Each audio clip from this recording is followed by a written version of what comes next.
मुख्यमंत्री से इस्तीफा मांगना गहरी कुंठा है और कुछ नहीं है, और बहुत हम लोगों के लिए लज्जास्पद है। एक महत्वपूर्ण पीठ के व्यक्ति को, एक बड़ी पहचान के व्यक्ति को इस तरह की ओछी बात नहीं करनी चाहिए। यदि योगी आदित्यनाथ अच्छे मुख्यमंत्री नहीं है महाकुंभ की व्यवस्था को लेकर के, तो नाम बताना चाहिए कौन है। मुख्यमंत्री से इस्तीफा मांगना गहरी कुंठा है और कुछ नहीं है, और बहुत हम लोगों के लिए लज्जास्पद है। एक महत्वपूर्ण पीठ के व्यक्ति को, एक बड़ी पहचान के व्यक्ति को इस तरह की ओछी बात नहीं करनी चाहिए। अगर योगी आदित्यनाथ जो महीनों पहले से आकर के महाकुंभ मेले की व्यवस्था को सुनिश्चित कर रहे हैं, देश भर में घूम करके इस कुंभ की महिमा को बढ़ा रहे हैं, भारतवर्ष और उत्तर प्रदेश की महिमा को बढ़ा रहे हैं, संतों के ऊपर मुख्य पर्वों पर हेलीकॉप्टर से फूल बरसा रहे हैं, अगर उनके काम और उनकी व्यवस्था के प्रति हमारा संदेह है और हमारी निष्ठा पक्की नहीं है, तो कौन है जो यहां आकर ठीक कर देगा। यदि योगी आदित्यनाथ अच्छे मुख्यमंत्री नहीं है महाकुंभ की व्यवस्था को लेकर के, तो नाम बताना चाहिए कौन है। इतने बड़े समाज को, इतने बड़े प्रांत को, इतने बड़े मेले को, जिसको यूनेस्को मानवता की अमूर्त सांस्कृतिक धरोहर कह रहा है, उसके रूपायन करने वाले शिल्पी को आप कह रहे हैं आप इस्तीफा दे दें, दूसरे किसी को बना दीजिए। किसको बना दें? और जो कह रहा है दूसरे किसी को बना दें, वो स्वयं बनकर जरा ठीक कर दे इसे। अपना मठ चलाने में, अपना शिविर चलाने में, अपनी व्यवस्थाएं चलाने में लोगों को लाले पड़ जा रहे हैं व्यवस्थाओं के। और सबसे घनी आबादी वाले एक राज्य का मुख्यमंत्री दिन रात एक करके पूरी व्यवस्थाओं को लगा करके यहां सेवाएं दे रहा है, और आप उस पर आक्षेप कर रहे हैं, उसके प्रामाणिकता पर, उसके काम करने की शैली पर प्रश्न उठा रहे हैं। आप समाज में अराजकता फैला रहे हैं और लोगों को बरगला रहे हैं।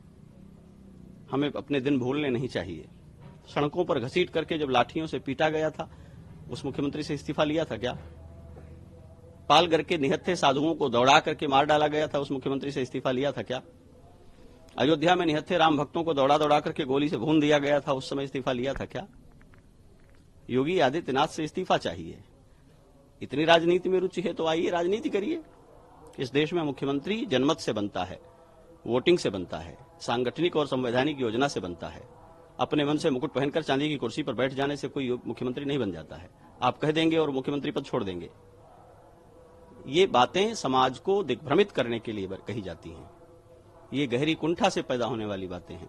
मैं मुख्यमंत्री का प्रचारक नहीं हूं, लेकिन इस महाकुंभ के मेले को देखते हुए, जिसमें रत्ती भर भी कृतज्ञता है और मानवता बोध है, वो उनकी वाह कहेगा, उनकी प्रशस्ति करेगा। दुर्घटनाएं संभावित होती हैं, हमको, आपको, सबको ये बात पहचाननी चाहिए। जनता एक दूसरे पर चढ़ी जा रही है, मोबाइल वीडियो पर बात करते हुए सड़कों पर चल रही है, या आतुर होकर के कूद करके नहाना चाह रही है, तो मुख्यमंत्री सबको गोद में लेकर के स्नान कराएंगे क्या? और इतनी चिंता यदि है तो अपनी भूमिका तय करनी चाहिए। हम क्या कर रहे हैं इस मेले को ठीक करने के लिए? बहुत लज्जास्पद है, और ये सुनकर के बहुत दुख हो रहा है कि हमारे भारत के, स्वतंत्र भारत के इतिहास में एक मुख्यमंत्री जिसने अपनी सबसे बड़ी प्रतिबद्धता धर्म को, हिंदुत्व की पहचान और सम्मान को बना रखा हो, उसको धार्मिक पहचान का वहन करने वाला एक व्यक्ति कहे कि वो इस्तीफा दे दें, वो योग्य नहीं है और वो नहीं संभाल पाएगा, लीपा पोती करेगा। अब भाषा सुनिए, यही भाषा होती है।